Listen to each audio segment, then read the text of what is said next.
Building trust into daily news content is so important because we can capture the user's attention when we have it, when they are consuming our content. We don't have to wait for them to find our explanation that might live elsewhere on an FAQ page, on an about page, on an ethics page. Instead, we're bringing those explanations into the content they are consuming in the moment. It makes it more likely that we are able to explain to them our goals and our reporting process and help prevent them from making that misassumption, which again is most likely to be negative. So here's what inserting transparency in daily stories can look like. One thing it can look like is something we call an explain your process box. This is a box that goes into the story itself and it answers questions about why you're doing the story, how you're doing the story, or maybe provides a little bit of a mission behind the specific beat or type of story it is. So for election coverage, you can insert part of your mission statement into that explanation, explaining your goals and your process. The good news is we know that this works. We have attached research to newsrooms who have added explain your process boxes to their daily stories. What we found is that the presence of the explain your process box boosted people's perception of the news organization on 11 of the 12 items related to trust.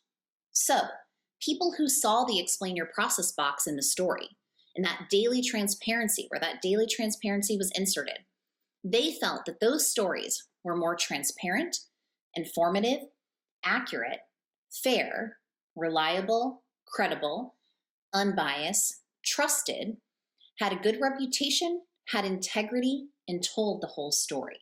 The other good news is that inserting explanations into daily coverage can look all sorts of ways. That explain your process box is just one example of how you can do this. In this first example, we see an editor's note that links to an explainer. An editor's note is a great way to add information and answer some of these questions about your reporting process at the top of a story. In this case, the newsroom added a brief explanation and then linked back to a longer explanation.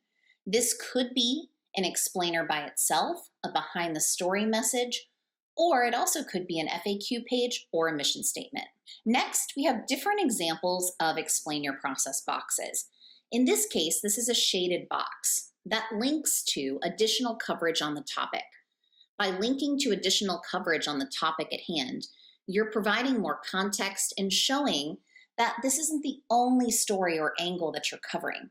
Especially with election coverage, this can be useful to link to additional coverage of other candidates so that people are seeing a story about one candidate, but also seeing that you provided coverage of other candidates as well. The next example is a pop-up box. This is where you can highlight a specific word, a phrase, and explain what the word means, how something works, maybe like voting. Some newsrooms have built the ability to add these explainers to their daily stories into their CMS, so into their content management system. What this means is it makes it easier for a reporter, a producer, or an editor when they are adding their story online to add these explanations in using the tools directly built in to the CMS. When newsrooms do this, we know it's more likely that these explanations are included in coverage. Another great way to get explanations and explain how you work to be fair or what your goals with coverage are is to add these explanations to your social platforms. In this example, the Seattle Times added explanations and answered questions like how they work to be fair, took those explanations from an FAQ page and put it into an Instagram story. Another newsroom, the Atlanta Journal-Constitution, used X to explain why they covered a particular story and topic while including explanations about their goals and their mission with the coverage. You can also use content from your FAQ page or your mission statement to answer people's questions on social media.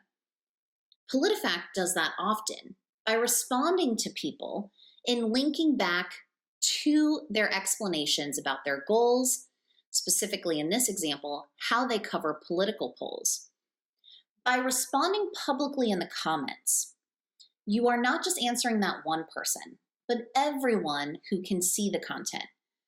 And by having some of these questions answered in an FAQ or your mission statement, you empower the whole newsroom to respond to comments and users that way.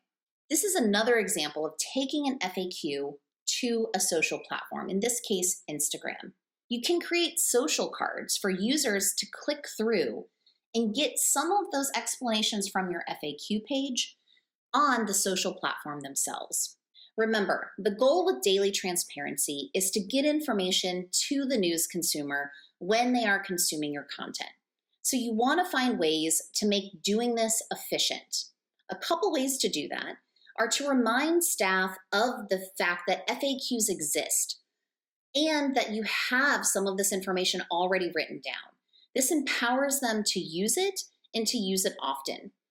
You can also ask the newsroom to save email responses and notes from different conversations they may have with individuals. Maybe you put this all into a document somewhere that everyone can access, or some kind of Slack or Teams channel that people can access. Then people can copy those comments and use them to reply over and over again.